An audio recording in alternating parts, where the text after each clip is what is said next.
Welcome everyone, and thank you for joining us. Before starting, we will wait just a few minutes so that more participants can join in.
I think I will start with the introductions already, and then, we'll see who else joins us in the meanwhile.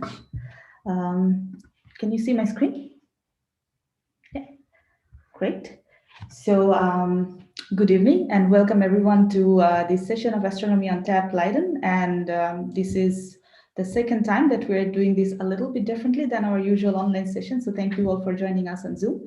And today we have another very interesting session planned for you all, and we're very excited for that. And because usually, and the topic is also a bit different than our usual topics of the science part of astronomy, because this is about astronomy and astrology. These two terms has been confused with each other for a very long time, despite like the good effort against it. So in today's session, I hope that a lot of your confusions will be over after attending this part. And for those who are new here, Astronomy on Tap started actually about 8 years ago in New York City, and Astronomy on Tap Leiden is the first of its kind that started in Europe. However, by now there are over 40 locations all around the world where Astronomy on Tap is happening. So we are actually 2 months ago, we celebrated 4 years of Astronomy on Tap of Leiden because it started in 2017 in March. So we're very happy that you all are here throughout all this time. And as you all are here, I suppose you all already know about one or more about our social media channels. But if you're interested, we are present in YouTube and Facebook, Twitter, and Instagram. And for those of you who do not like social media, you can also get updates about our events from our email list that you can see at the bottom of this page. And today we're streaming live tonight, so you're all I suppose most of you are with us on Zoom now, but we are also streaming live on YouTube. So give us a shout out in the chat, tell us where you are from. You can tell us also in our Zoom chat, or also you can tell us in our YouTube chat. Both are currently live.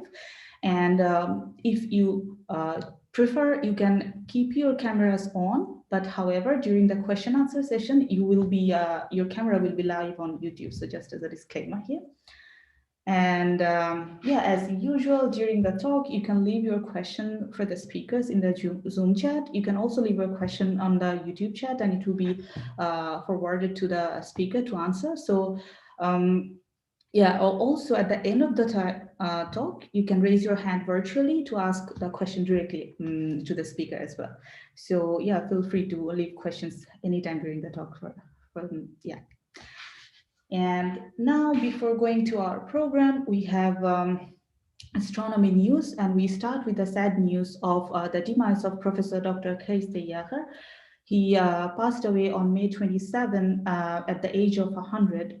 He was one of the most pioneering Dutch astronomer, and he was the founder of the predecessor of ESTRON, which is the Space Research Institute of the Netherlands. And he also led the Sonneborg Observatory for a long time as a leading astronomer. Here in the right photo, you can see an archival photo from Sonneborg Observatory from 1953, where he was using the instrument. And until his death, he continued to publish and popularize science. And he also led the astronomy community with very important positions, for example, as the Secretary General of the International Astronomical Union or as the President of COSPAR. His contribution in the Dutch astronomy and in worldwide astronomy community in general will always be remembered. And the next news is of a partial solar eclipse that's actually coming on 10th of June this year, so in about 10 days actually. This is the maximum eclipse this time is going to be about 97%, which is only going to be visible from the very north part of the world. So only from Canada, Greenland, and some part of Russia will be able to see something that you can see in this picture, which is taken from a previous solar eclipse in 2019 from Sri Lanka actually. However, from Leiden and from most part of Europe, it's going to be possible to see a partial solar eclipse. So from Leiden, you can see about 18% at maximum eclipse point. And you can see it from morning till afternoon, and the peak is going to be about at noon on 10th of June. So yeah, feel free to check it, but with proper protection and yeah, so that your eyes are not hurt during the process. And the last in the astronomy news is something very exciting, which is the first discovery of methanol in warm planet formation disk. The photos here are taken from the work of an international team of researchers who were led by Alice Booth. She's a postdoctoral researcher at Leiden Observatory, and they have discovered that methanol is present in the warm part of a planet formation disk. This is very interesting because methanol cannot have been produced there, and therefore it has been produced somewhere else, basically in the cold gas clouds, and then it came in this place. And if this is common in planet formation disk, then this can be an important factor in the formation of life in planets. So the findings has been published on Nature Astronomy on May 10th, so feel free to check it out. And yeah, with that we come to finally to our tonight's program. Tonight we have a special program because usually we have two speakers, but today we have one speaker, Frank Verbunt, who is going to tell us about astronomy and astrology, and the talk is going to be divided in two parts. So after the first part, we'll have a poll. This is also something we're going to try for the first time. So yeah, watch out for that. And then we'll have our quiz, and then we'll go to the second part of the talk. Yeah, now before the talk, I'm very glad to introduce our speaker for today, Professor Frank Verbunt. He did his PhD from Utrecht University, where he studied binary stars. And afterwards, he worked in Cambridge and Garching by München, and came back to Netherlands as a professor of high energy astrophysics in University of Utrecht. And afterwards, he continued from 2003 at Radboud University. Since his retirement in 2019, he has been working on a book on history of astronomy, where he's discussing a lot of technical details of the history of astronomy, which will be of interest for the astronomer community as well. And an interesting fact is that on sunny days, he likes to bike on a very ordinary bike to nearby recycle shops, and he likes to check for interesting books. So maybe he will tell us about what kind of interesting book he finds. And with that, I leave the floor to Frank. Yeah. Okay, thank you. Welcome everybody. I will give a, let me see, I should share the screen. I'll give you the astronomer's view of astrology. And this is a brief outline of my talk. I will start with telling you about the connection of the seasons with the sun and the stars, and then explain to you how this connection led to the birth of astronomy and astrology together. And I'll briefly discuss the standard texts about this in ancient times. And then after the break, I will talk about the criticism on astrology that was raised right from the beginning, but which became very strong in the Renaissance and basically led to the demise of astrology after this happened. And surprisingly, astrology had a rebirth somewhere in the 19th century. And so I'll talk a little bit about the current status and give some conclusions. Here on the right, you see medieval astronomers in the medieval times. almost all astronomers were also astrologer, and you can see this is a rather simplified version of an astrolabium with which you can measure positions of stars. Now, if you live in a country where you can see the horizon, then you will notice that as the year goes by, the sun rises at different locations. So, for example, in the beginning of the spring, it rises due east. This is a combination of photographs taken in Greece. And then, as spring continues, the sun rises further and further north until after 3 months, it reaches its northernmost position in the middle of the summer. And after that, the rising point of the sun moves in the other direction again until in the middle of the winter, it's at its southernmost point. And so from the location of the sun on the horizon, you can know what season it is. And for example, in Stonehenge, this northernmost rising point is marked with a large stone outside the central area, the heel stone. And so here for Stonehenge, I've computed where the sun rises, and I show the stars. So this little circle on the horizon, this is the horizon. This is direction perpendicular to the horizon, above the horizon.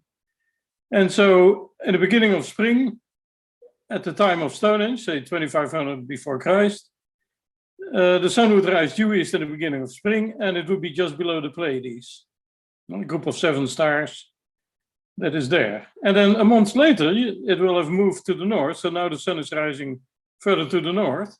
And you can see it's also no longer near the Pleiades.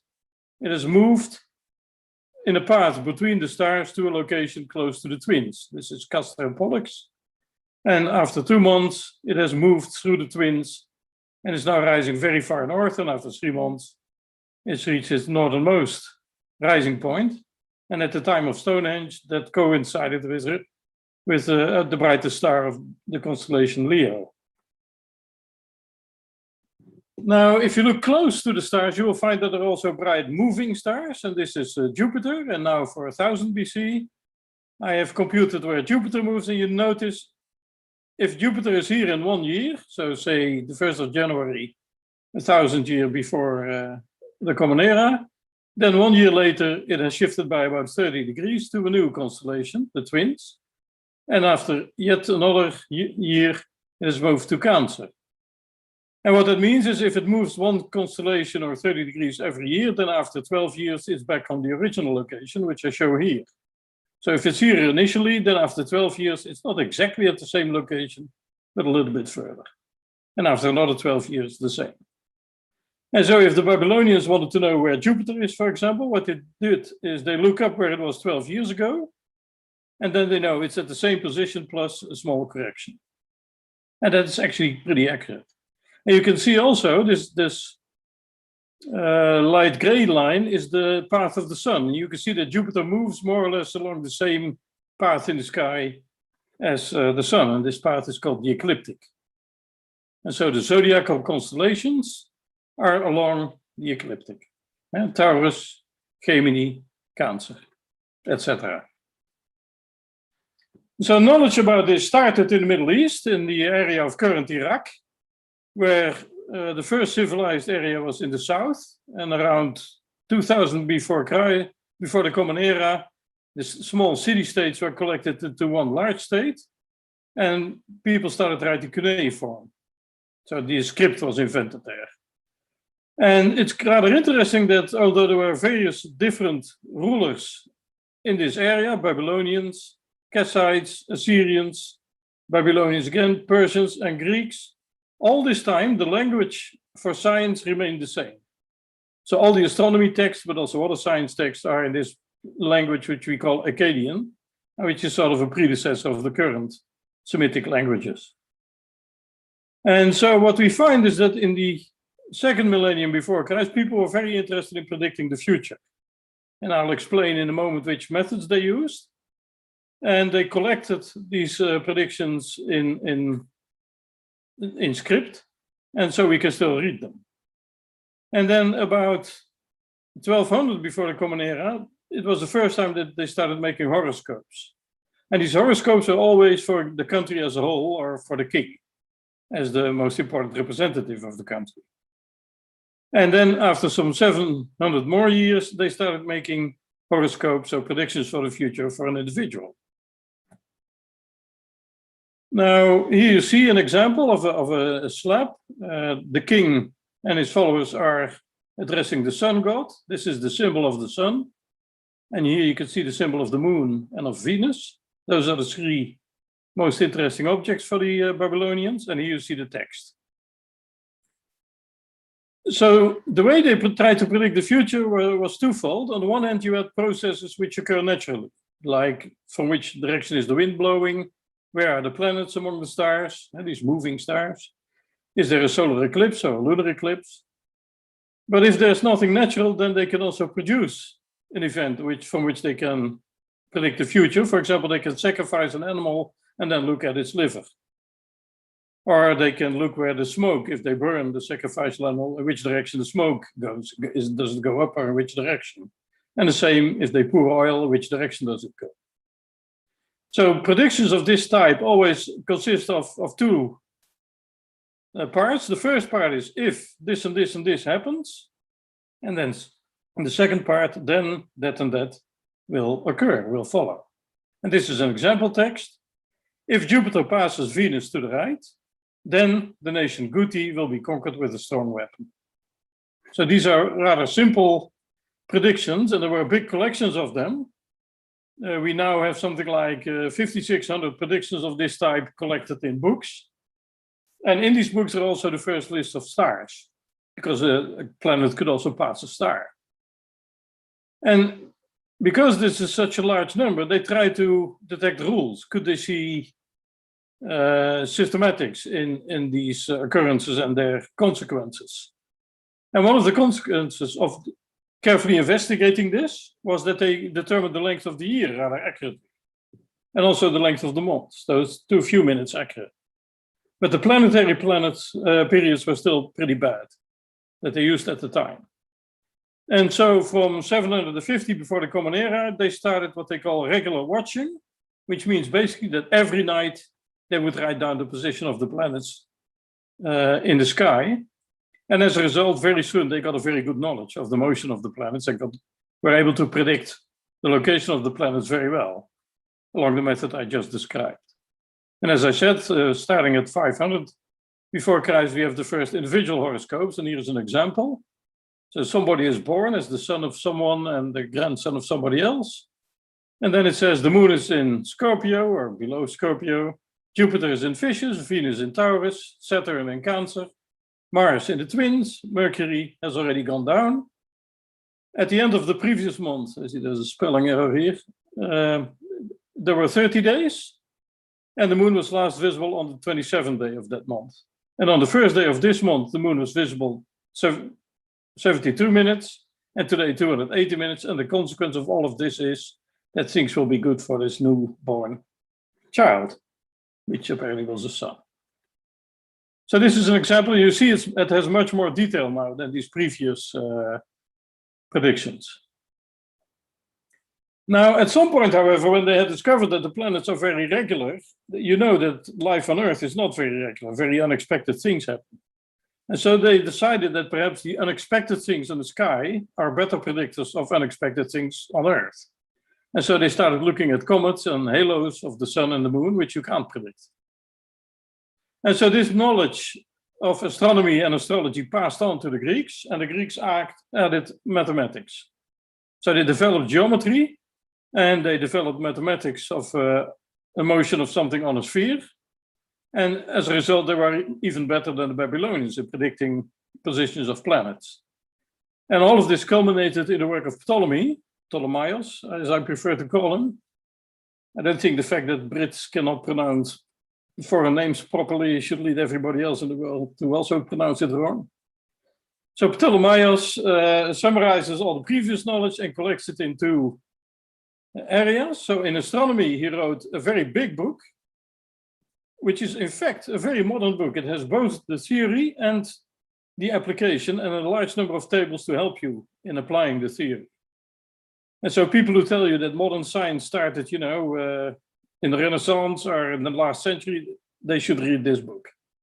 This is a very good example of a modern textbook.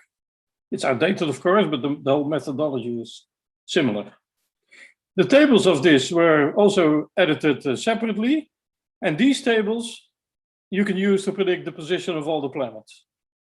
And you can do this very accurately, and basically until Copernicus, and in fact, even until Kepler, these tables are slightly adapted forms were standard. So they lasted for 1400 years. Then he also wrote a book about astrology, in fact, 4 books, Tetra Biblos. And so that was a separate book in which he describes a few of the things I will discuss in a moment. There were other books of this type, for example, in Rome, Astronomica by Manilius, probably also a Greek. And the interesting thing is that although there was a book describing all the effects of the planets and the sun, there was no book which explained to you, if you observe this, then the consequences are that. So there was no guidebook on how to use these positions of the planets. But instead of that, you had, for example, 100 collections of horoscopes, and the most famous one is this by Vettius Valens, who has a book with 100 horoscopes. So there you can see how he translated predictions into our constellations in the sky into horoscopes. Now, then to give a number of examples of the kind of things they said. So here you have the planets. They called the sun and the moon also planets in those days. And if I take, for example, Saturn, then the first quality that Saturn has, it is cooling. So if Saturn exerts an influence, things will get colder. The second quality is that it will get drier. In general, the influence of Saturn is bad. Saturn is male, and the strongest effect of Saturn is by daytime. And so for each planet, there is this collection. Interestingly, Mercury is both male and female. And so the term mercurial also tells you that things change very rapidly with Mercury. Now, if two things with the same quality operate, so for example, the moon and Venus are both operating, then you have a very strong humidifying. The effect is enlarged. I'm now quoting essentially from this book by Ptolemaeus. And if you have two things which contradict one another, so for example, heating of Jupiter and cooling of Saturn, then the net effect will be much smaller in one of the two directions. In this case, Jupiter will win. So there'll be a little bit of heating. Now, how does Ptolemy know all this? Well, he tells you that he has not determined this himself, but he has heard this from tradition. So all of these properties are passed down through the generations. And this is in stark contrast with astronomy, because in astronomy, he explains you exactly which observations lead to what knowledge. And all the knowledge is explained from observation. So this is very different. Now, each planet also has a constellation where it has its house, as it's called. So these are the solar houses, and these are the lunar houses. So the constellations are in this order. And so if you start at the top, here in Leo with the sun, then you can go down the planets, Mercury, Venus, Mars, Jupiter, and Saturn to the left. And then you have their accompanying houses. And if you go to the right, you have the accompanying lunar houses. Then another interesting thing are these triangles. If things that happen in these triangles make one another stronger. So if an effect is happening in Leo, which is also happening in Aries, then the total effect will be much stronger.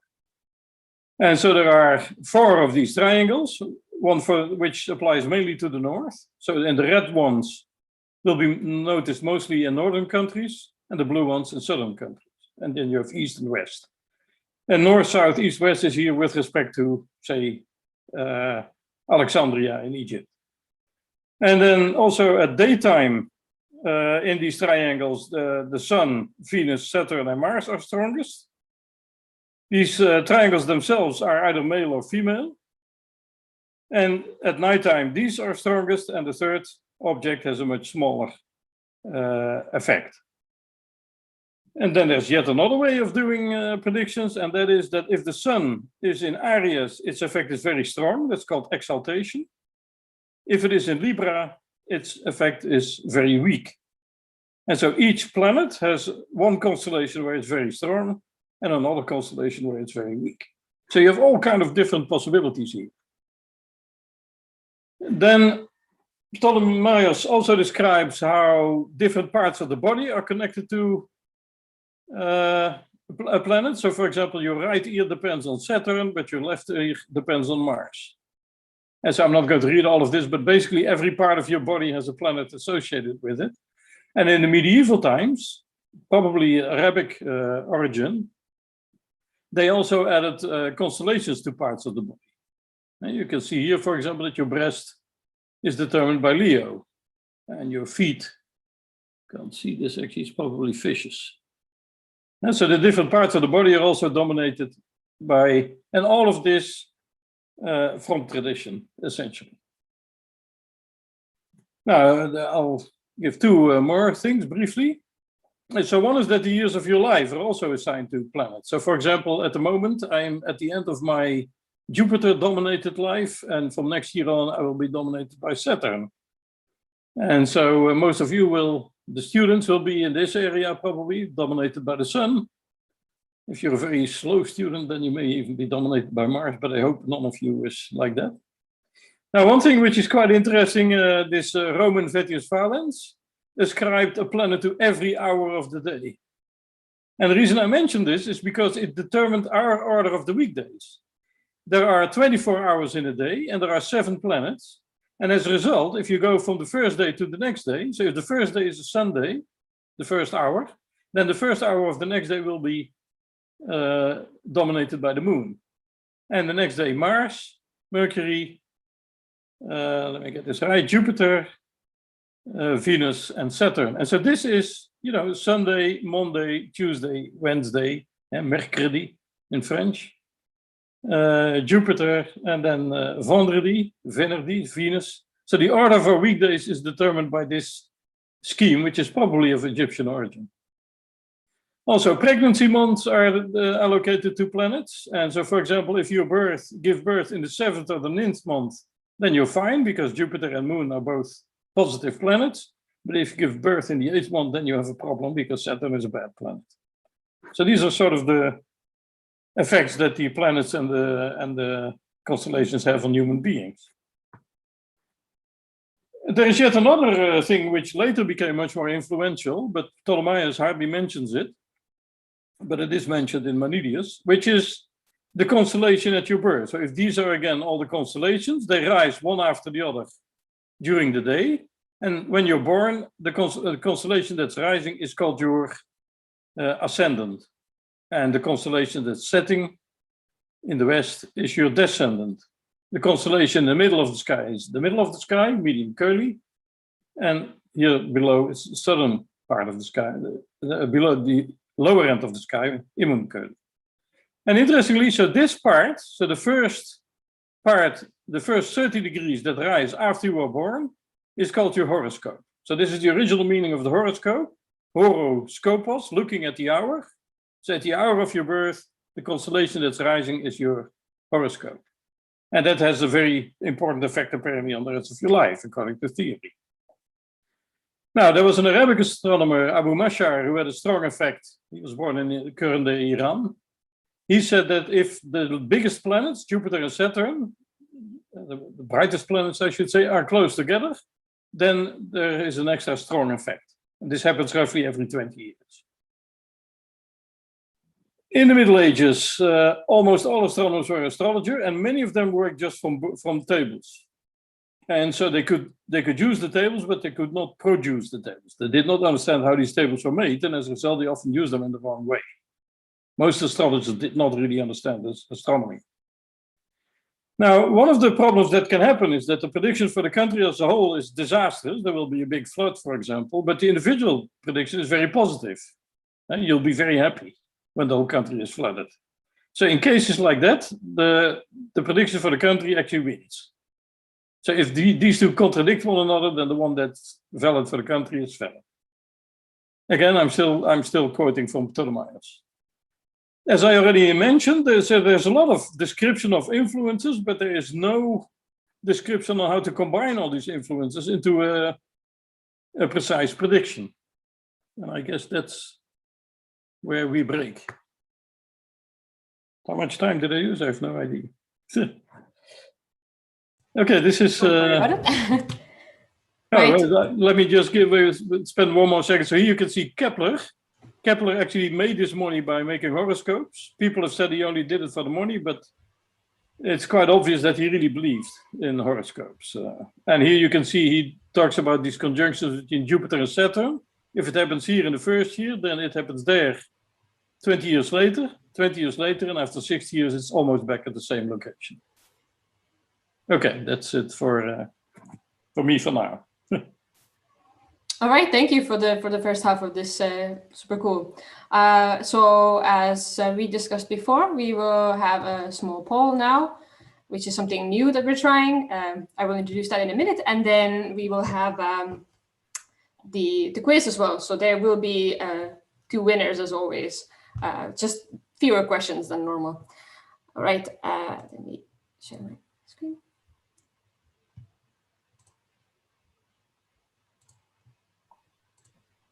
Great. So we're using the Mentimeter service again, like last time. So if you were here, you kind of already know how this works. So if you go to, with your phone, tablet, or another screen, or even a different tab in your computer, to menti.com, and use the code as you see here. And I think this code was maybe also copied to you in the chat right now.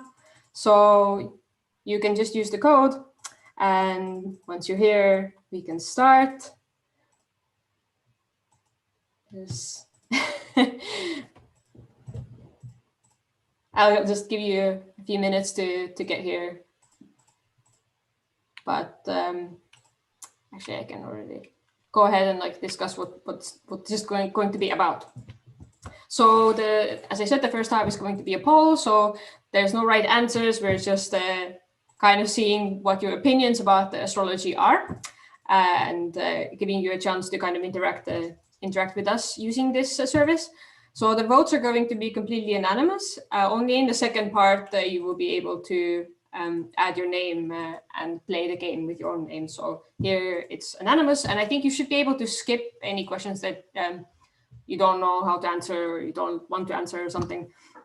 And finally, so obviously this is not some kind of a scientific accurate poll. So if you don't know how to answer a question, or you don't think something applies to you, then yeah, either don't answer or try your best. It's supposed to be fun, so don't take it too serious, okay?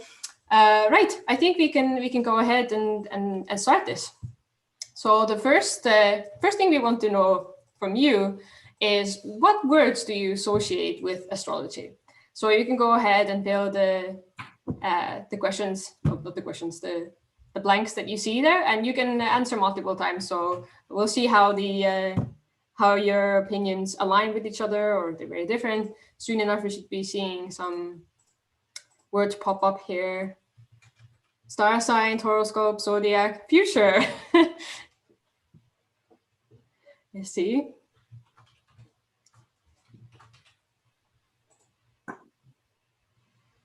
A lot of people think horoscopes, whether it's plural or singular.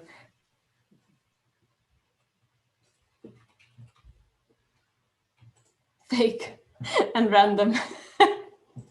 I think we see, oh, pseudoscience, fortune telling, crystal ball maybe. Oh no, I shouldn't affect the results of this very serious study. Superstition. Placebo. That could be. Lies, emotion. Someone saying things that I might not want to say aloud for YouTube's sake.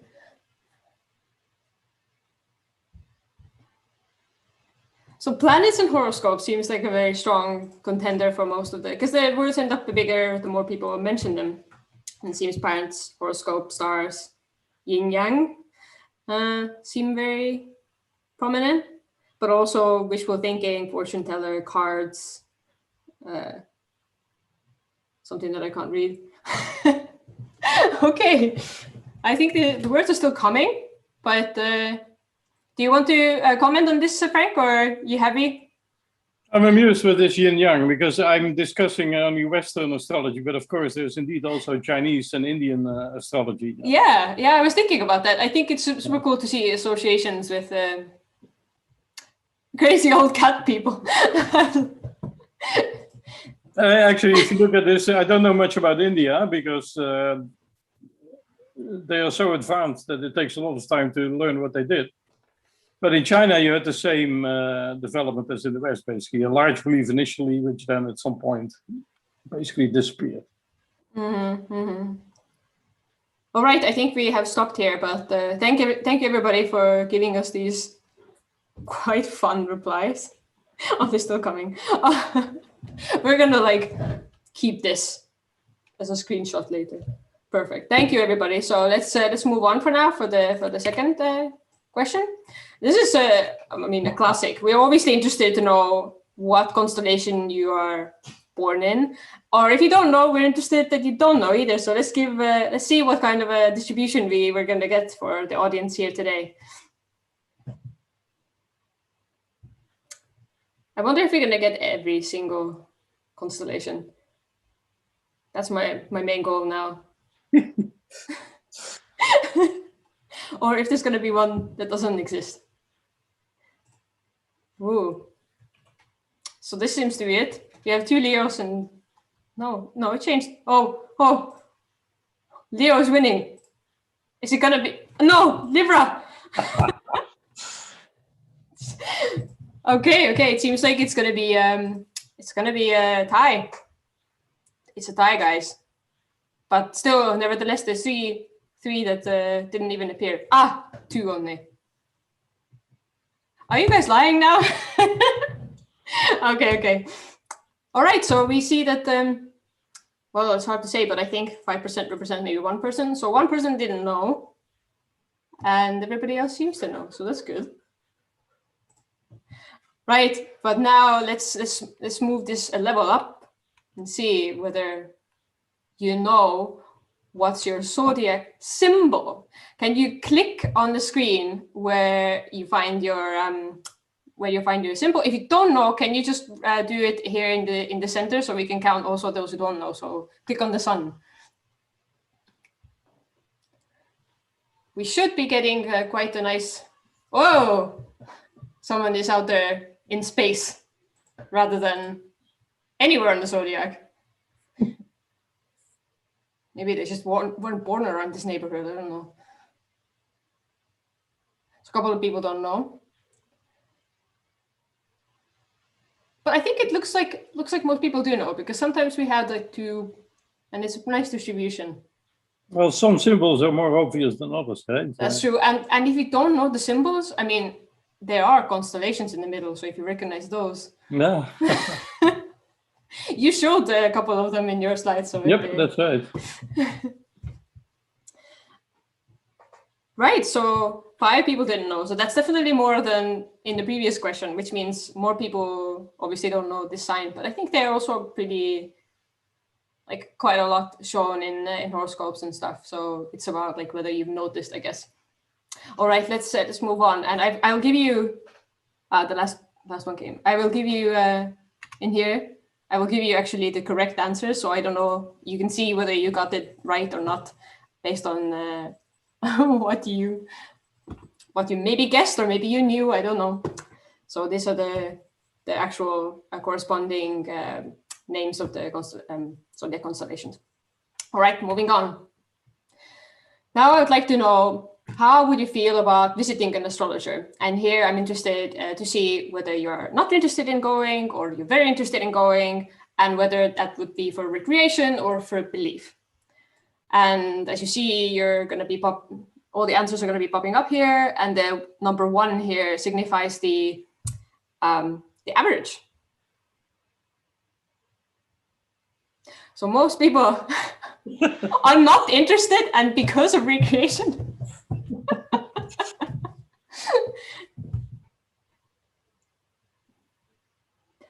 That seems to be very many people who are absolutely not interested in going, but some people still are. There are a couple of people. There's 2 people who are interested, and for recreation. But I think it seems to be a very strong consensus in this matter, not visiting one. I wonder if you could do it for free, would you? So I'm preaching for the converted, obviously. A lot of people were worried about that, yeah, that it was going to be like that. But still, I mean, I think so there's some people who would do it for just recreational purposes, and I think that's pretty fun. Ah, it's changing a little now. Yep. All right, but I think we got the quadrant pretty securely figured out, so we can move on to the next question. Yeah, how often do you read horoscopes? I'm interested in seeing this. I'm sure you all read it daily. Never. So yeah, you see, you are preaching to the choir.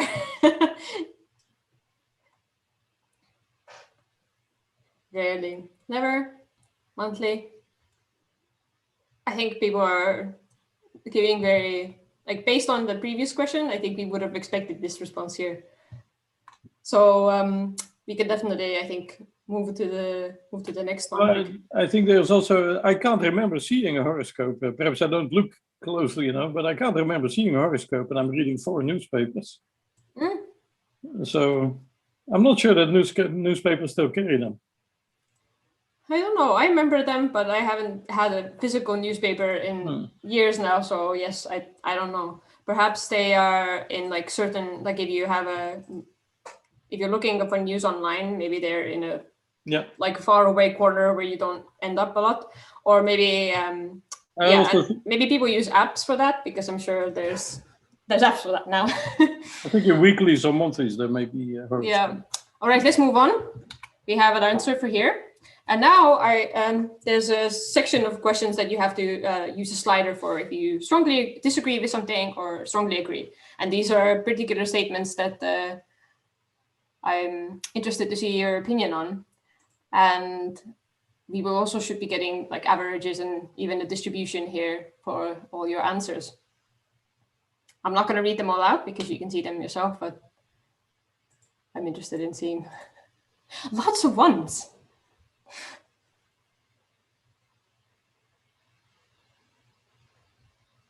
So people are not assured after reading a good prediction. They're not convinced by that. But they find them amusing, so that's good. You know, entertainment.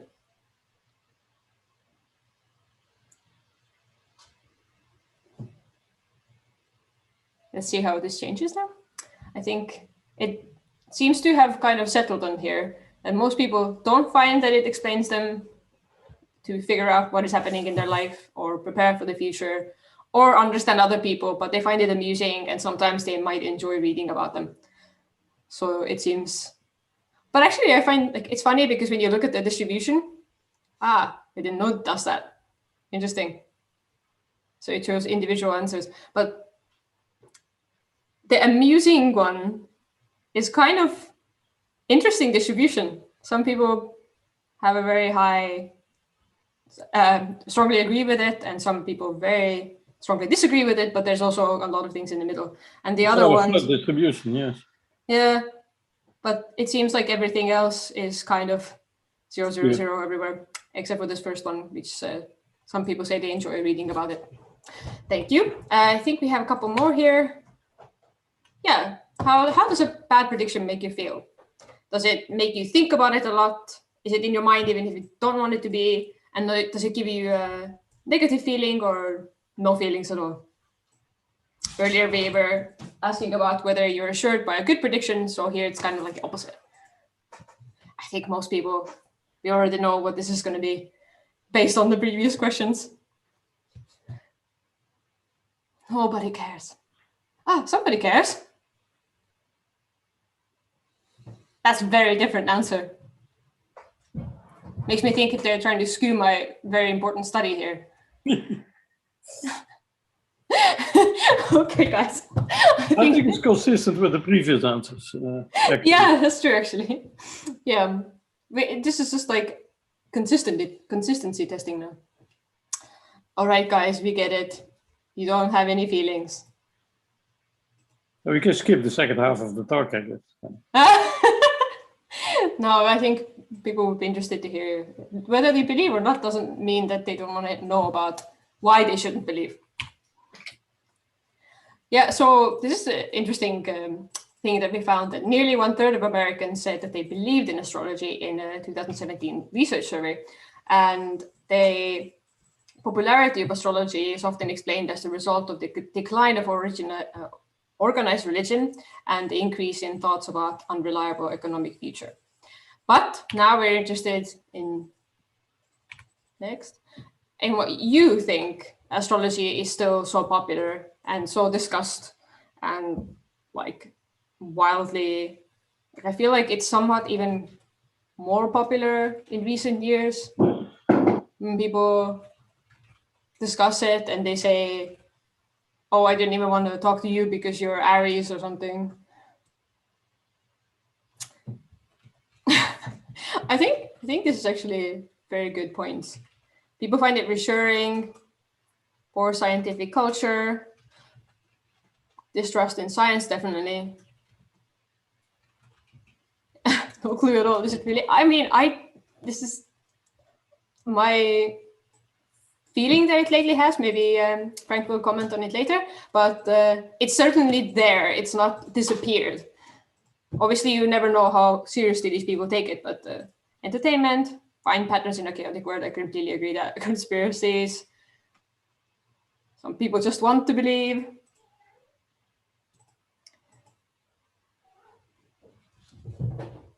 Oh yeah, definitely the New Age movement. I think they're all kind of mixed together. Oh yeah, I forgot as well. People are stupid, looking for hope, fear of living, seeking validation, entertainment again.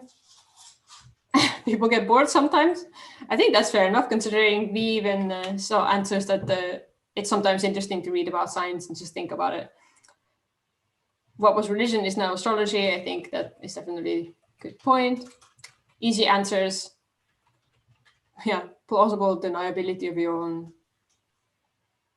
actions and their consequences, I guess.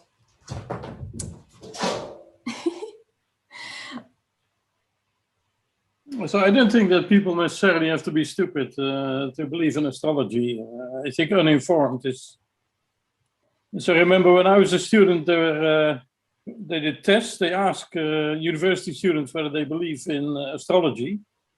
And so more university students believe in astronomy in those days than the average population, which I sort of expect because students are supposed to be curious and unbiased. But then if you explain to them how it works, then their belief drops below the population average. But the fact that many students, are at least more than in the general population, believe in astrology, sort of rules out the stupidity argument, I think. At least I hope that students are not more stupid than the average population. I guess that really depends on, like, if you know better and you still believe, could you then be called stupid? I don't know, because as you say, they change their mind quite quickly when they know more about it. So obviously that kind of. But if you don't make an effort to learn more about it, then you probably also don't have a strong opinion. Yeah. But yeah, people want guidance. Easier to blame the stars for people's lack of effort. Everything to blame on the stars. Fun, tradition. Tradition, you mentioned many times that here, so that could be for some people quite a big part of it. Yeah, gives people hope and takes away the responsibility. So I think we can end here, because it seems like you guys all agree with it, and these were some great answers to think about. Also, a lot of people said that the lack of trust in science, which I think is very worrying for us, obviously, as astronomers. So I guess this is why we're doing these things. Hopefully that will help. Yeah, there I also have a comment. It's not true that the belief in science has decreased. I think it's only true in the press and among populations, among politicians, because people do polls about which people are the most trusted people in society. And the highest trusted people are doctors, and the second class are scientists. Still, And there's no real change over the last 20, 30, 40 years. I know of polls in Germany and in the United States where this is the case. Yeah, maybe So you're I right. think It's this just whole media. idea that people don't believe in science anymore is something which is very much a political issue. Yeah, you might be right about that. Very like vocal part of the population is the one that says it. But anyway, I think we can conclude the poll here and move to the quiz event, which is going to be a little faster than this was because here we discuss things and now we have more faster paced thing. So I will explain again how this works. So again, use your phone, tablet, laptop, or anything that you have nearby. Hopefully you didn't run out of battery yet. So let's see about that. Soon it will ask you to fill in a team name. If you have an astronomer in your team, can you just do what you see here? So add your team name, underscore, and then A, so we know which of you has astronomers in your team and which don't, because there will be, as always, two winners, one that has an astronomer in the team and one that is without any astronomers.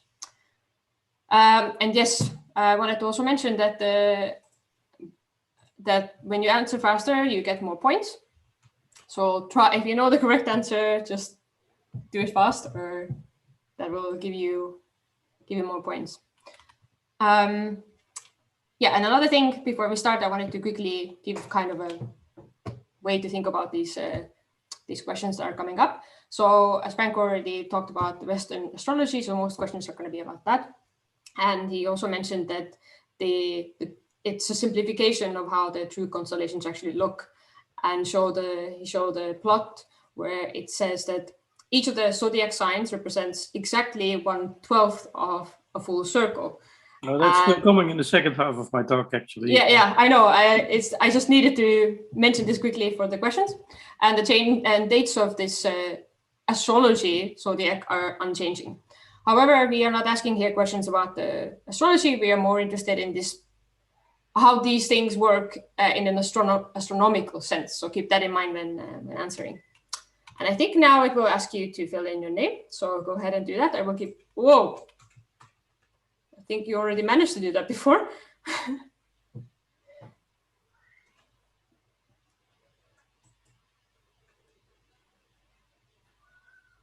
There's a lot of people. All right, I think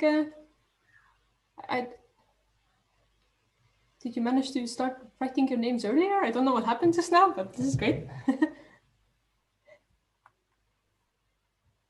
Give you a few more seconds before we start.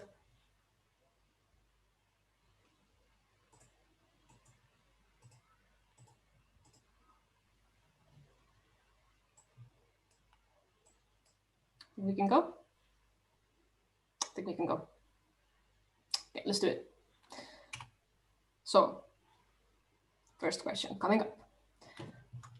In reality, the sun takes a different time to traverse each zodiac constellation. What is the constellation that it stays the longest in? Scorpius, Virgo, or Libra?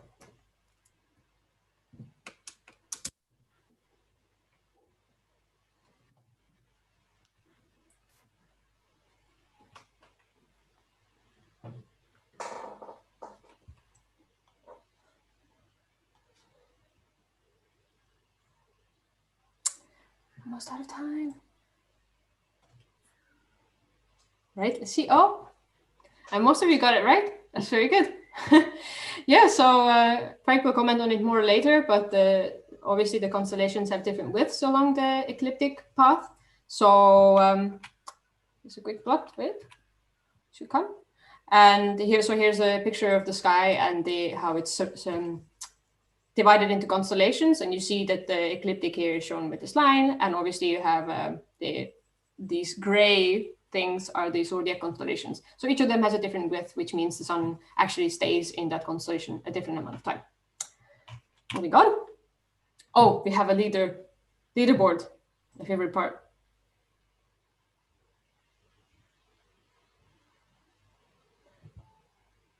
Nice. That's so good. I see only 2 astronomers teams here, so that's cool. And some fun names. Retrograde. Gotta appreciate that. Okay, let's move on to the next question.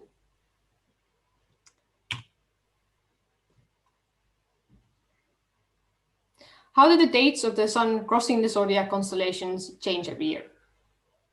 Do they move to later dates? Do they move to earlier dates? Or do they not change?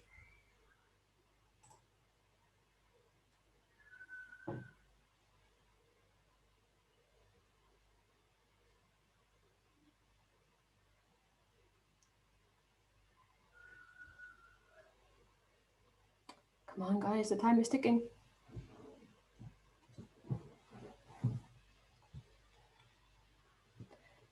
Okay, time's up. Ooh, interesting.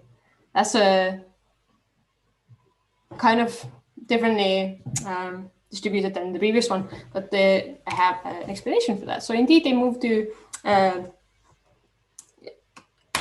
yeah, so here we have, I already went to the next slide, but so this happens due to the axial precession that you see happening in this video. So this means that the orientation of the axis of Earth's rotation changes. You probably heard that the Polaris star is not going to be the North Star anymore in a couple of thousand years because of this event, this effect. So another star will be taking the place because the axis just tilts away from the North Star. And the same thing happens with other constellations. So the dates at which the sun is in a particular zodiac constellation will change due to this effect. This picture is actually wrong, as it is in almost all physics books. It's not a closed circle. Oh, it's a little different, yeah, because it's other effects taking place as well. Well, the obliquity is changing. Yeah, and there's other minor things that are on top of this, but Right, yeah. it's like it's a simple textbook case, which is easy. This is Hipparchus' theory of precession. Yes. Right. So next question. Let's move on. Oh no, first we have the leaderboard, of course. I keep on forgetting. Someone's name is enter your name. Nice. So the astronomers are moving up. Well, yeah, for now, but let's see. Let's not. Well, it's still only 3 astronomers in the whole top 10.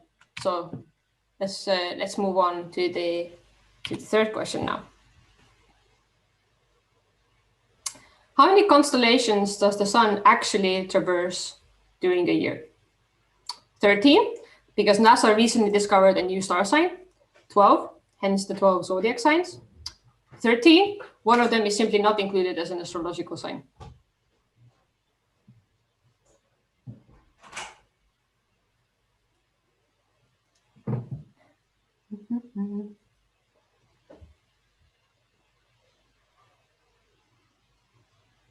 Come on, quickly.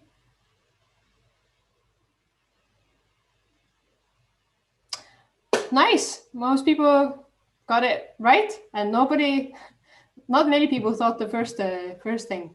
So this is it is indeed true that there are 13 that the sun intersects. But obviously there's nothing new about that. It just was decided by the ancient astrologers to leave one out, I guess. But nevertheless, every couple of years, rumors start circulating again that NASA has discovered recently a new star sign, which messes up everybody's horoscopes. So look out for that, because it will come to media again every couple of years, which is really funny. All right, moving on to the next leaderboard.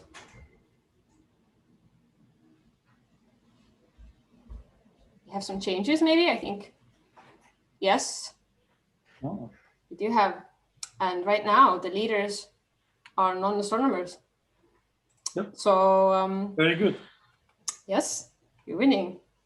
All right, let's move to the next question.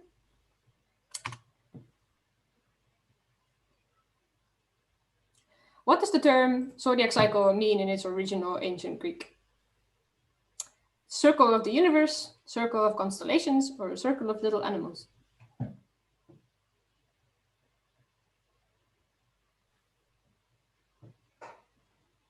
Everybody's answering really fast on this one.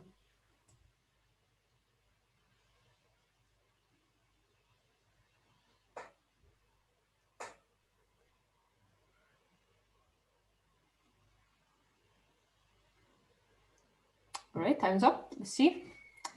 Yes, indeed, it is a circle of little animals. It comes from Greek zoion, sorry if I say it completely wrong. And it's the same root that goes for words like zoology, for example, zoo, etc. So that's pretty fun. And let's go to the leaderboard again. How did this change things?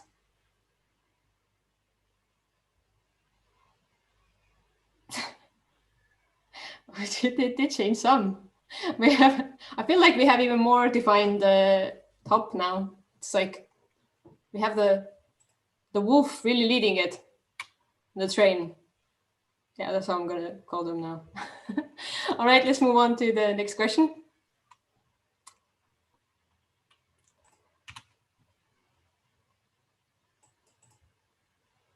How often, on average, do the inner planets align within 2 degrees of each other? Once every 6 years, 40 years, or 350 years?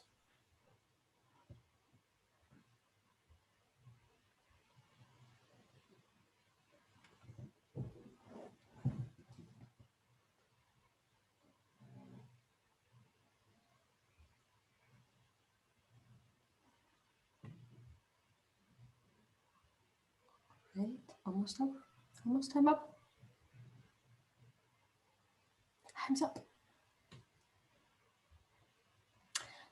Yeah, so the correct answer is in every around 40 years on average. So most people got it wrong, but still quite a lot got it right. So let's see how this affects our precious leaderboard. Ooh, I feel like the wolf is really taking the lead. Oh, wow. Well, come on, guys. Can you change it still? Let's see. Let's go to the next question now.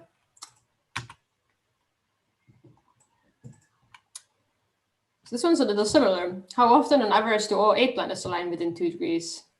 About once every 55,000 years, 280 million years, or 400 billion years?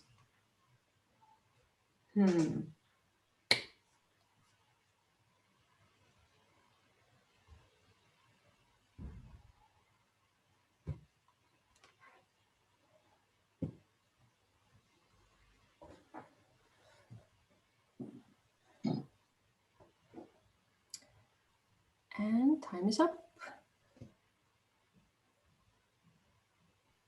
It's the longest of these stretches. It's surprising, but it's also worth knowing that they will never actually fully align, which is also due to the fact that they are on different planes from each other. They're not all, like Frank showed some of them. I don't remember if he showed Jupiter.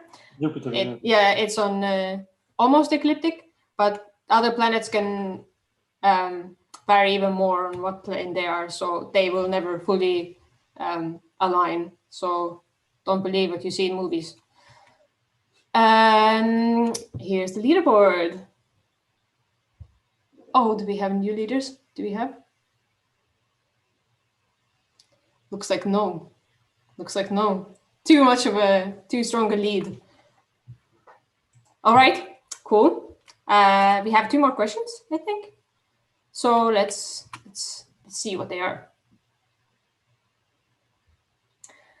When do we get the so-called blood moon event? Only during a supermoon eclipse. With supermoon, I mean when the moon is at its closest point to Earth. Every time there's a total lunar eclipse, or when a lunar eclipse occurs during springtime.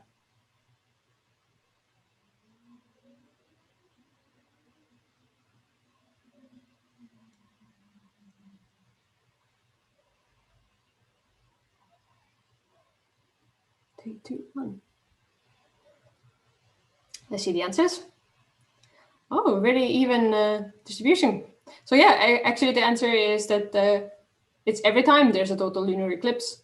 And I think why people maybe think about the supermoon is that just recently there was the eclipse that every newspaper was like, super blood moon flower or something. So the media makes it sound like the blood moon is something super crazy specific and extraordinary, but in reality, it just refers to the reddish tone that the moon gets with every total lunar eclipse. And this is because the only light that makes the moon look so red is the sunlight that is filtered through the Earth's atmosphere. So essentially, you see the light of like every sunset and sunrise that is happening on the Earth at the same time reflected on the moon. So that's why it's red, and that's all it means. So not as maybe crazy special. I mean, total lunar eclipse is still cool, but the reddish tone just refers to that. Let's see the leaderboard. Oh, there might be changes now. Maybe not. No. Well, a little bit. It's kind of the leading is so strong. It's hard to make it back, I think, but it looks really, really nice. And there's still 2 astronomers. The rest of the people are non-astronomers, so that's pretty fun. And finally, we have the last question. So everybody, get ready.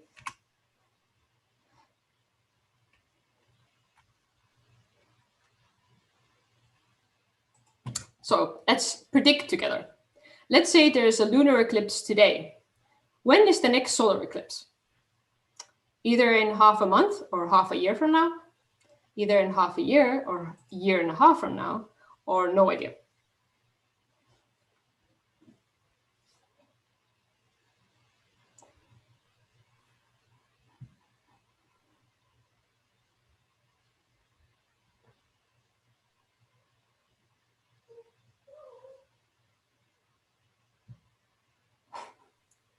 All right, let's see the answers. Yeah, most of you get it right. That's really great.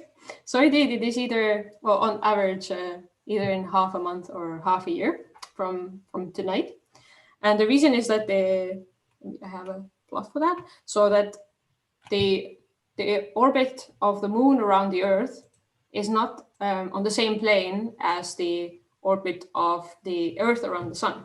And here I'm showing these 2 planes.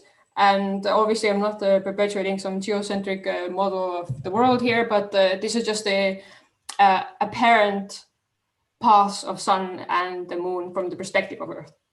So you see that they're tilted around 5 degrees. So the eclipses can happen only when these 2 planes intersect.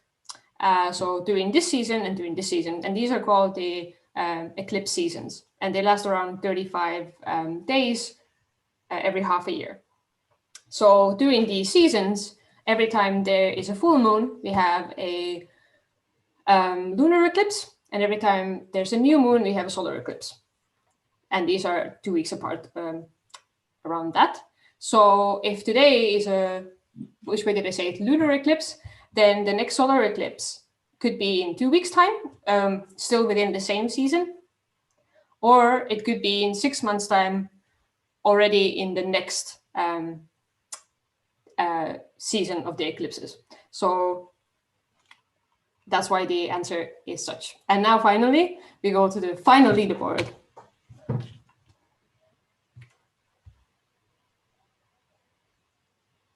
Ooh, I think we know the winner.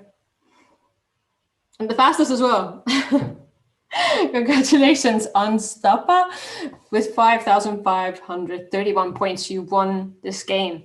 And a non-astronomer as well.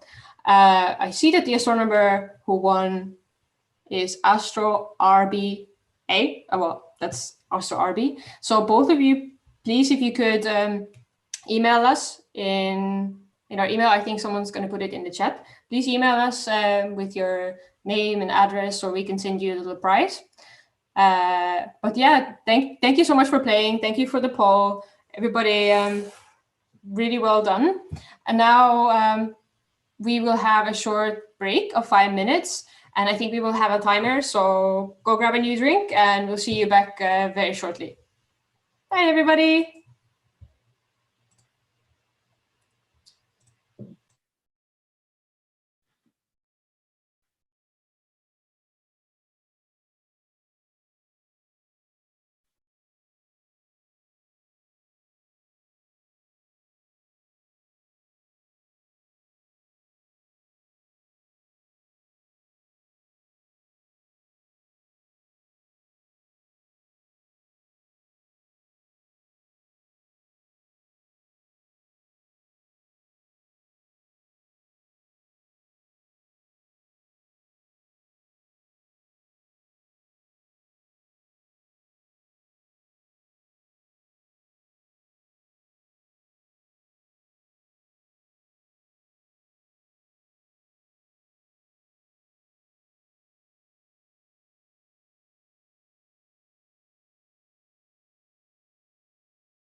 welcome back to the second half of our today's event. And yeah, we go to the next part of the talk right away.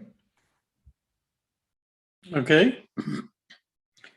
So doubts about the validity of astronomy arose basically right from the start. And a well-known example is that King Ashurbanipal discovered that when he asked two astrologers about the future, that he got two different answers.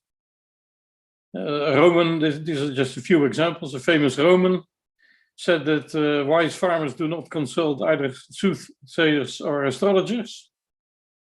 And also Cicero wrote a book about divination and said that rain and wind have a much stronger effect than faraway planets. And he concluded that if you just look at the success rate of astrologers, it's very low. Astrology basically doesn't work. And the other thing that he mentions is that if you look at personal horoscopes, if you have twins, they can be born only a few minutes apart and still have completely different lives. So this seems to contradict that the stars predict, the planets predict how you will live, because they basically have the same birth constellation. Now, Ptolemaeus also talked about this in his book on astrology.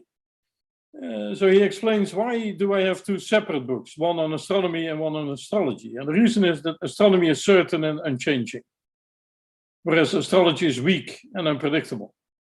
And he was afraid that if he would put the astrology in his astronomy book, he says this explicitly actually, that the fact that astrology doesn't work would also make people to disbelieve his astronomy, whereas he was convinced correctly that his astronomy was very good. So why is astrology weak? Well, the main reason is that the sun completely dominates.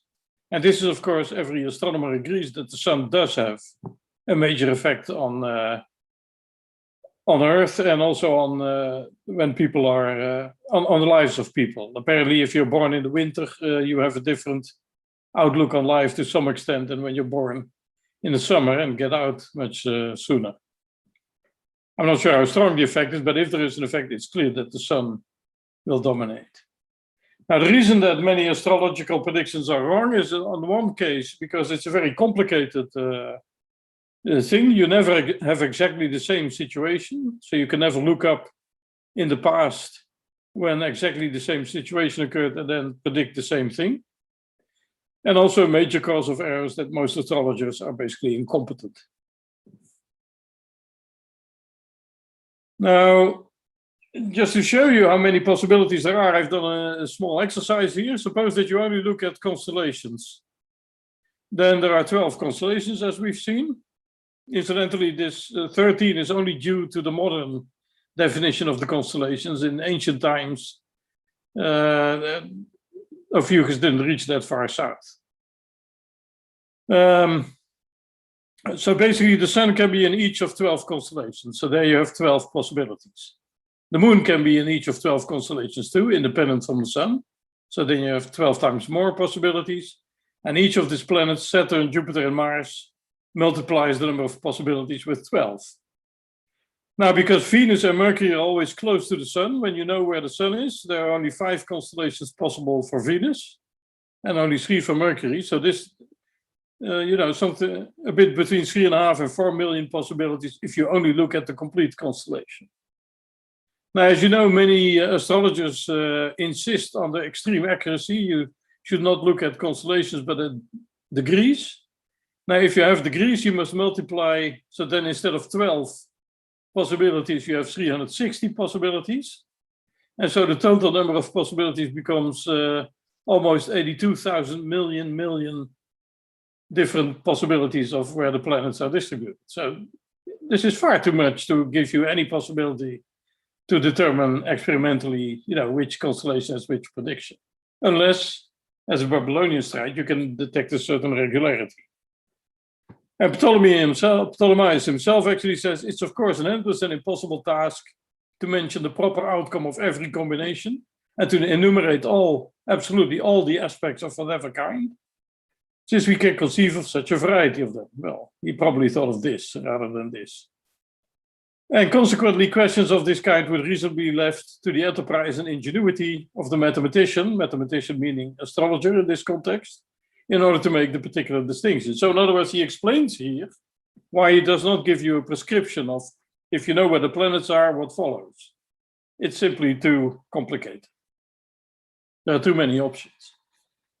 And so talking about the thing that was mentioned during the break.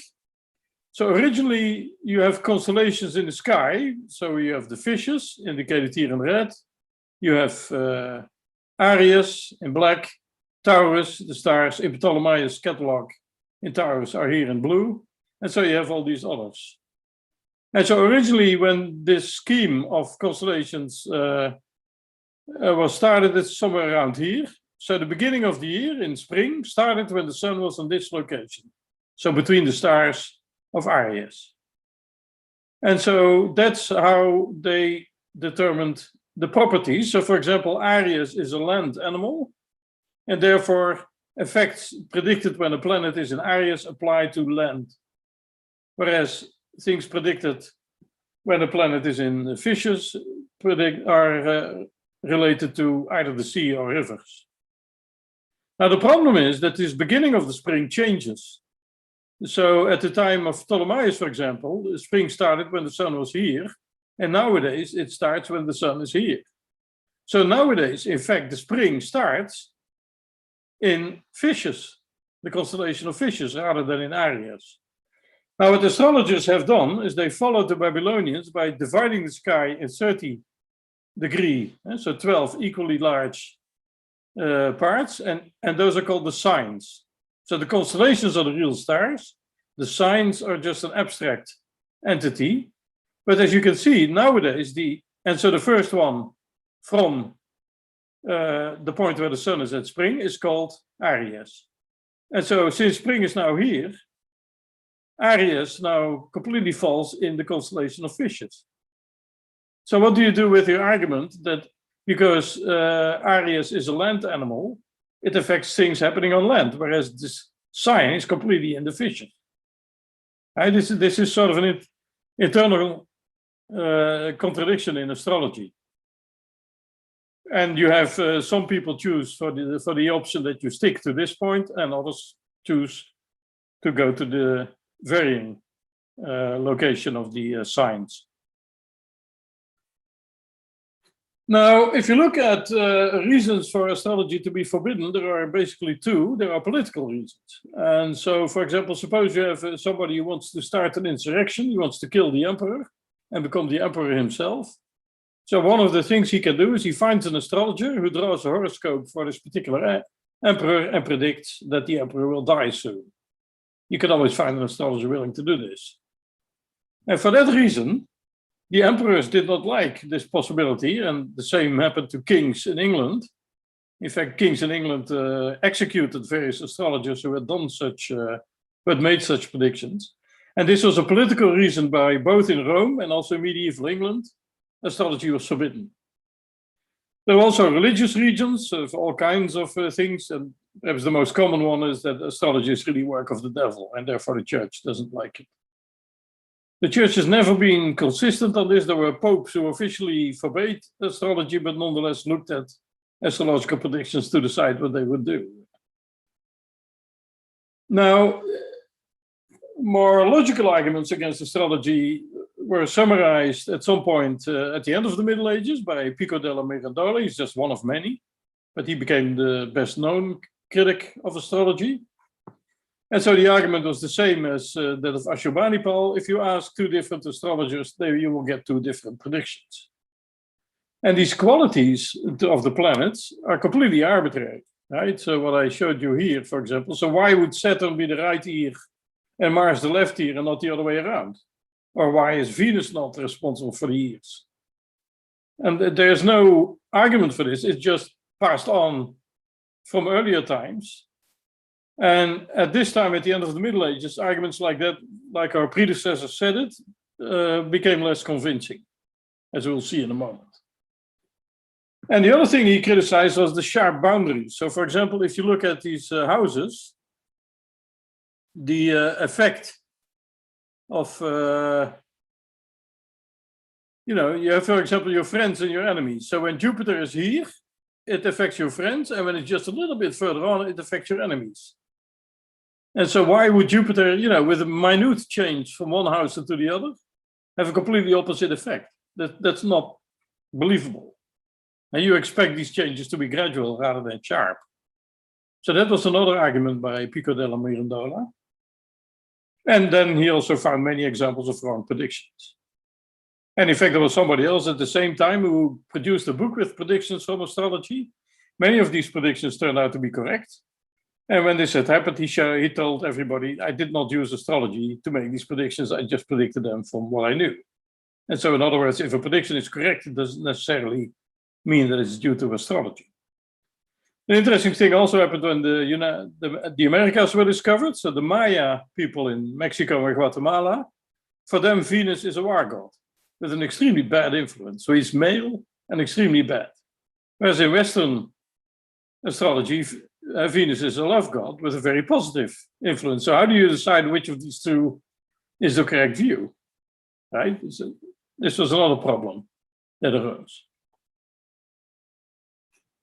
And so, as I said, what happened at the end of the Middle Ages is that our world was widened, both geographically, so the Far East was discovered from Europe, the Americas were discovered, and also the anatomy of the human body was studied. And both of these things turned out to be very different from what people had been told by ancient people. And so the whole new idea of how do you decide on whether something is true arose. So before, something was true if a famous person had said it, but now something is true if you can somehow verify it. And although if you can't verify it, it's only a possibility, but not necessarily true. In astronomy, things happen too. So basically, Kepler showed that the planets move in ellipses, which means they cannot be connected to crystal spheres, because then a rotation of a sphere can never give you an ellipse. And Newton showed that you can explain the motions of the planets and of the moon in exactly the same way that you explain the motion of an apple or a cannonball. And so these planets are not mysterious, but they're just like ordinary matter, like matter on Earth. In fact, Gauss, the famous mathematician, at the end of his life, said that he'd made a mistake to spend so much time on these mud clumps, which we call planets. It would have been much better if he spent his time on real mathematics. And so the combination of these things, the end of believing that knowledge can be true just because people said it before, and these facts that the planets turn out to be completely normal things, they basically led to complete disappearance of astrology. So before 1700, people like Kepler, but not Copernicus, incidentally, but famous astronomers, Brahe is another astronomer who believed in astrology, was still quite possible. After 1700, you could not find any well-known astronomer who believed in astrology. And it also disappeared from, what you can call society. So people did not believe in astrology anymore, except in England a little bit. So in England, it sort of survived at a very low level. Therefore, I find it quite amusing that even today, apparently, it's mostly Americans. I don't think in Europe a third of people believe in astrology. Anyway, so somehow at the end of the 19th century, it revived again, and you should really ask a historian why this is the case. And if I have to guess, I would think there's a large number of economic crises occurred, which the authorities could not solve. So there were many, many problems in society, and the authorities could not solve these. And therefore, there's a general unraveling of belief in authorities. Something similar you would think is happening right now, to some extent, as we mentioned in the break. And so what you see is that in these days, in the 19th century, there's a complete rise of all kinds of alternative sciences, if you like. So tarot card reading, crystal ball, future predictions, astrology, and theosophy. And the common thing behind all of these is that they think that science is dogmatic. And the other interesting thing is that none of the people who say this actually know anything about science. So this is from a book by Madame Blavatsky, who started theosophy. And she wrote a book, Isis.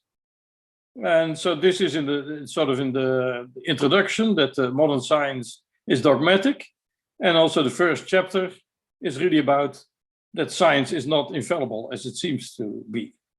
And the common thing of all these people who say these things is that they don't know anything about science. They have no knowledge whatsoever how science operates. In reality, of course, every scientist, every physicist, for example, wants nothing more than to show that Einstein is wrong. If you can show that Einstein is wrong, then you have made it. Right? So the science is a continuous revolution, and there's very little dogma in it, I would argue. And then also in the same day, newspapers became much cheaper and were very widely read. And so people discovered that if they put horoscopes in it, that more people would buy the newspaper. And so they were very simple horoscopes. So the only thing they use is your sign of birth, so your horoscope in the original sense. So no details about where the planets are or where the moon is and things like that, or which houses there are. And so because it was so easy, you could automatize the production, right? So you basically could produce these things every day without much effort. And basically nobody, certainly not the newspapers themselves, pretended that these are actually valid. It's more like a parlor game. In the 20th century, this continued, and I've just shown here that how it got back into Germany. And it's quite obvious that all these books, these are authors of various books on astrology. And all of you see that a large fraction of them is in this crisis time between 1924 and the 30s. And that's why I think the economic factor that society is collapsing and people are basically clutching at straws. And what's sort of surprising about this is they don't use the existing astrology, but they invent new astrologies. So for example, you see all these new elements that are introduced, yoga and karma from India, magnetism from modern physics, the circle of life, I don't actually know what that corresponds to, but it's apparently a new thing. Graphology. Interesting, I found this one rather interesting. This guy knew about 4 planets that nobody else knew about, which you can't see. You can only see them if you're in a higher plane. But nonetheless, you can use them to predict the future. Psychological things, new system of houses, the collective subconscious from Jung, and a new scheme for planets. So I showed you the properties of the planets before, and these were changed. So this guy invented completely new properties or qualities of the planets. And this person, as a real German, had 1,117 different indicators, which you can use to predict somebody's future. Well, the one which I thought was rather interesting, in the Second World War, there was a German who tried to predict the positions of submarines using astrology. I'm not sure whether this is still being used. I'm also not sure it was very successful. So if you look at modern astrology nowadays, I don't know much about it. I'll give you my sources in a moment. But basically what seems to happen is that it's sort of changing from astrology into psychology. And so an astrologer will use a computer-to-computer horoscope, and he or she can choose from many, many different systems. So usually each astrologer uses one system and then uses a computer to predict the position of the stars and also in part already what that implies. Then if the astrologer has predicted the future, they will talk to the client and explain to this and this will happen to you. And if the client then complains and says this cannot possibly be correct, then they just adapt the conclusion. And so in a sense, it's not so much an astrology session as a psychiatric session, which is happening. There's an interaction between the astrologer and the client, and the horoscope is essentially only used to start the conversation. And I found this a rather interesting conclusion by somebody who actually believes that astrology works. And his conclusion is a wrongly computed horoscope is just as good as a correctly computed horoscope, which is a rather damning statement, I would think. Now, to end with my personal opinion on astrology, I think if people do astrology as a hobby, I have no problem with that. If they write books and sell them, I have no problem with that either. If they give courses and let people pay heavily to follow a course, I think that's basically a swindle. I don't think that's okay. If they have these kind of sessions for paying clients, then basically what you're having is you have a psychiatric session by somebody who's not a psychiatrist. I think that's extremely dangerous. It should not be allowed. And basically what these people do is they prey on desperate or vulnerable people, as many of these other groups of people do as well. And I always compare this with, you know, it's forbidden in the Netherlands to break a window and then sell the pieces of glass as diamonds, right? Everybody agrees that this is not allowed. Now, surprisingly, if you tell somebody you can predict the future and you can't, this is allowed. And in fact, a friend of mine recently showed me that if you have a list of possible professions that you can do when you finish your education, one of the possible professions is an astrologer. So official Dutch site about what kind of professions you can do includes the profession of an astrologer. I think this is incredible. Anyway, that's where my talk ends. Thank you for your interest. I'll just show you two more things, the sources from which most of my knowledge come, apart from the original source of Ptolemaios. So this is one book, and then can you see this? I should probably stop sharing the screen, right? To make this bigger. So this is one of the sources that I have. It's from Cocu van Stoekraat. Somehow it's a mirror image. Is it a mirror image for you? I don't know. So he believes in astrology, but I think it's a fairly reasonable book. It's certainly the first half. And the other book which I rather liked is this one. This person is not so much believing in astrology, he's more critical. And also has a lot of interesting information in it, I think, and more illustrations. So these two books, I think, which I mention here. If you're really interested in the history of astrology, then this is the source to go to. And everything I said about modern astronomy, 21st century, actually comes from this book by Van Stoekraat. Okay, that's it. Thanks for your attention.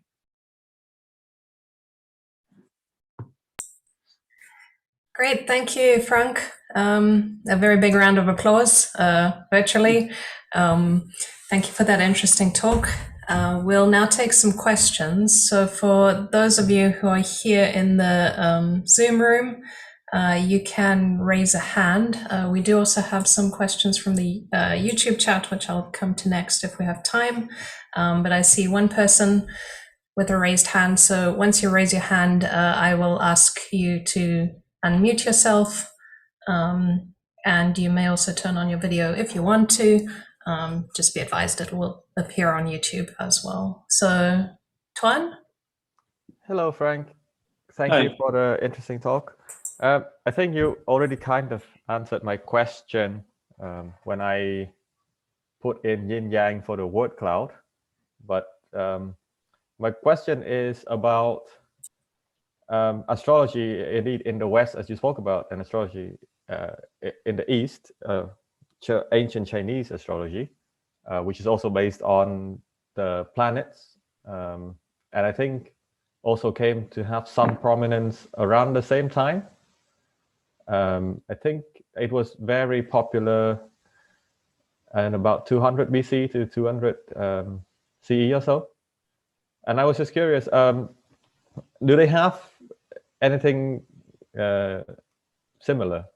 Were they developed independently, and do they share any similarity?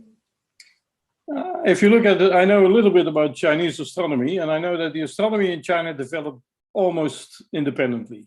I mean, there was some, probably the idea of precession came from the West, but everything else was developed independently. And theoretically, the Chinese didn't get very far. So they did not even reach the level of the Babylonians, I would argue. And so their astrology, I think, must also have developed independently. But I know next to nothing about Chinese astrology. Well, nothing, I think, is a better description. But the fact that their astronomy developed independently suggests that their astrology also developed independently. I know a little bit about the astrology of the Maya. And it's interesting that the Maya astrology was based almost completely on Venus. So basically, Venus was the main predictor of what would happen. And in particular, Venus was a prediction of violent war. And Indian astrology was much more influenced by Babylon. So there were, from very early days, there were connections between India and the Middle East. And of course, after Buddhism traveled from India to China, there were also good connections between India and China, but that's much later. Thank you. Thanks. Does anybody else within the Zoom room have any questions? I don't see any other raised hands, so I will pass on a question from the YouTube chat. This came fairly early on in the talk from Andrew, and he asked, after the enlightenment, what role did ceremonial magic play in preserving the beliefs and practice of astrology up until current times? Nothing much, I think. There was a little bit, as I said, in England, you kept having these secret societies. But basically, I think it all started from scratch around 1900, or in the 19th century. So I think very little was passed on directly from the Middle Ages. It's just that these books are still available. And I personally find it very amusing that if you want to buy a copy of the astrological book by Demise, you can just go to the bookstore and buy it.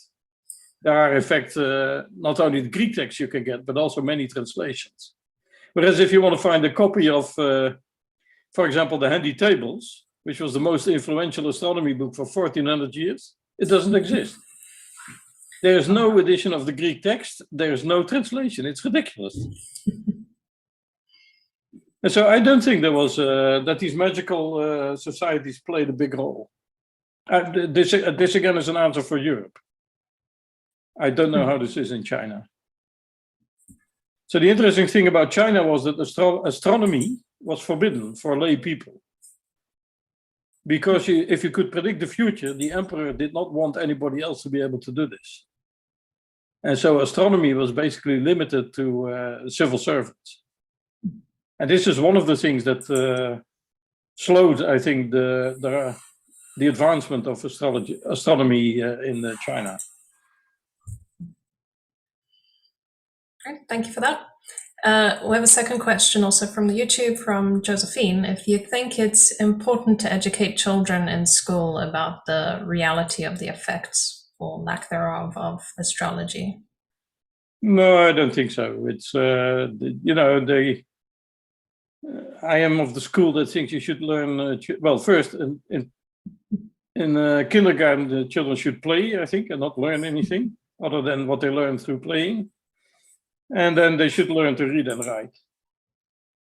There is this German theory about education, right? That in primary school you learn to read and write.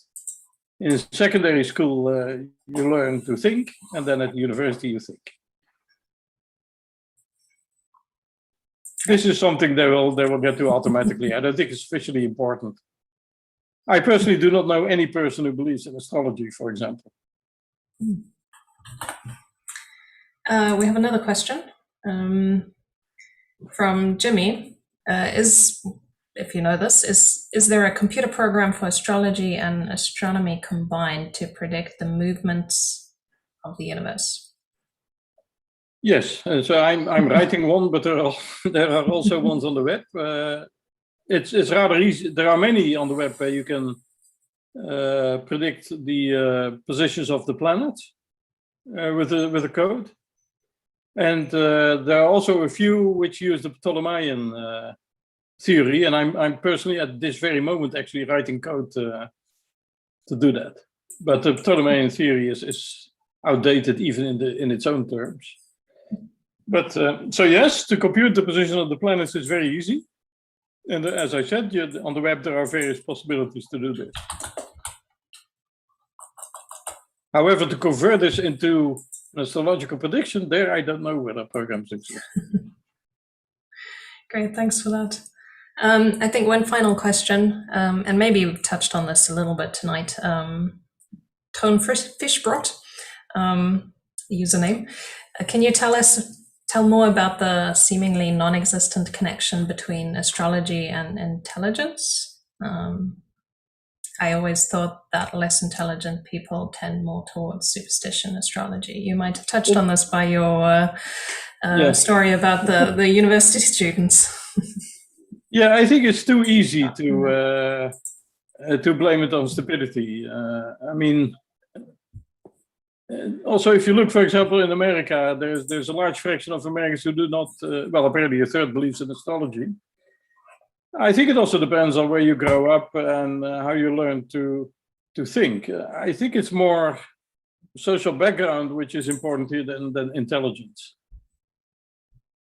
Of course, once you learn about it and know more on how these astrological predictions are produced or where they come from, then I think if you're intelligent, you should lose belief. But I think most people who believe in astrology don't get that far. As I said, for example, this Madame Blavatsky, the person who started Theosophy, she had zero education, essentially. But it doesn't necessarily mean she's stupid. But she was stupid. Okay, we have, I said we had one final question, but I missed one that was in the Zoom chat here. This is going back to the question about you said there are many tools online that you can use to calculate the positions of planets. Have you, or maybe you know somebody else, ever checked if these are actually accurate or not? I think most of these modern ones are pretty accurate because it's not that difficult. Well, there's an interesting change. As you know, as I told you, I'm writing a history of astronomy book. And what happened before is if you wanted to compute the position of a planet, you essentially took as much time, say in 1920, as you did in 1700. But now with the arrival of computers, once you have a code written, it takes no time. And so the whole field of the history of astronomy has changed because you can now very easily compute all these things using programs. I don't know any offhand, but I think if you Google, you'll find many of these codes. And I've noticed, for example, that there are imitations of Ptolemaic planet predictions, and they are not always right. So, for example, Mercury is pretty complicated. And they use a model for Mercury, the one I've seen, that's too simple. But the modern ones, I think, are pretty easy. And I don't think there's a reason to believe that they're not correct. And in fact, they're even remarkably accurate to fractions of arc seconds. If you use the complete codes, and I think most of the ones on the web will be accurate to a few arc minutes, at least. Okay.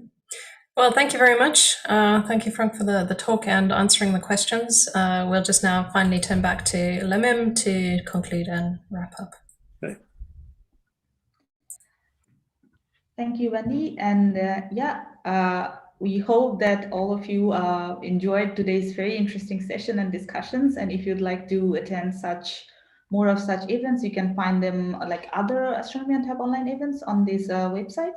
And our next session is going to be on 28th of June, and more details on this will be available in our social media channels and through our email letters. So keep your eye out for that. And of course, once again, thank you very much to our speaker, Frank, for this very, very interesting talk. I hope that it's not only just about the belief, but also the information that our audience is now a bit more equipped with information to discuss this with other people who maybe believes this or not, who knows. But yeah, our token of thanks, these classes, we will send this to you soon. And of course, a big shout out for our team. So there is only a few of us here, but it's a collective effort of all of us that makes it possible. And last but not the least, thanks a lot to our audience. It's your presence and support that makes organizing this very rewarding for us. And we hope to see you next month and wish you a very good rest of the evening.